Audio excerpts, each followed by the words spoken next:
Give it up for retired Lieutenant Colonel Beth Martinez.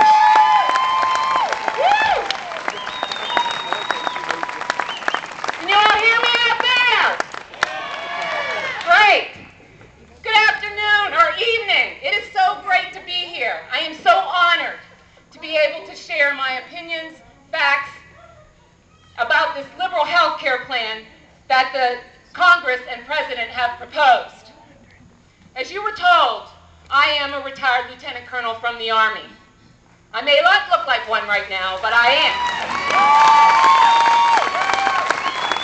As an Army officer, I worked over 20 years as a nurse.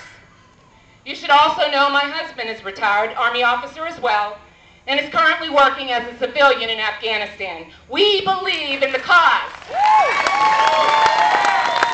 I have so much to tell you today, but the Tea Party czar told me I only had 5 minutes. So I'm going to have to hurry along. You know, my values and your values as conservative pertain to individual responsibility and liberty, minimal government interference in our lives, free market, honest competition, assistance for our fellow citizens when they are in real need, and a strong national defense. We believe in empowering the individual, not the government, to solve our problems.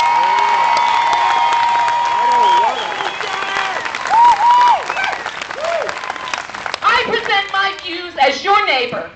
I am a citizen of Douglasville, and I was not bussed in.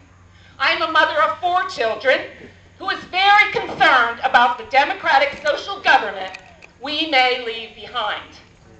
My views do not represent neo-ideologies, partisan talking points, or any other distortions of the respectable nation that has made this United States of America so great.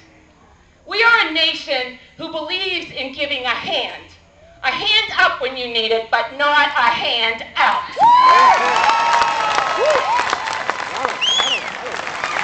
I want to tell you today that we must defeat this liberal health care plan first and foremost. Actually, this issue over health care has nothing really to do with health care, rather who pays for the cost of medical insurance. You see, when there's talk of rights, it means health insurance is an economic right, not a right as described in our Constitution. You know, when my father was alive and working 70 years ago, there was no health insurance. People paid for their health care from their pocket. When people died, it was a tragedy, but not a moral imperative that government swoop in and pick up the tab. Some Americans have grown accustomed to others paying their bills. Let's look at it like this.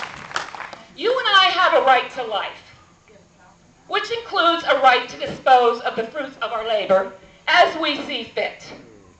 To deny us this right is to deny us the right to support our lives. If someone receives without working, then someone has worked without receiving.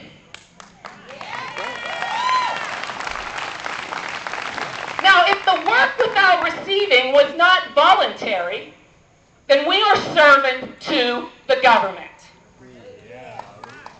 It is obvious in this quote from Lincoln in the Gettysburg Address, dated November 1863, that is not what our forefathers intended.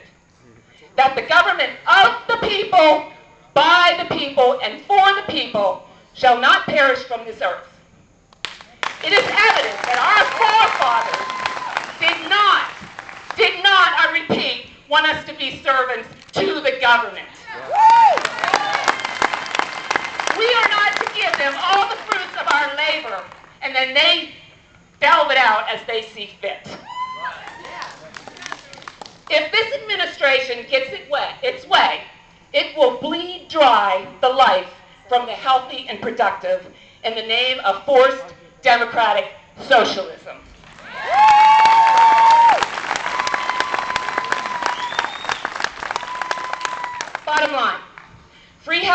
provided by the government or socialized medicine means that everyone will get the same poor quality health care. The rich will continue to pay for superior health care, while others will receive poor quality free health care from the government. Health care should remain privatized.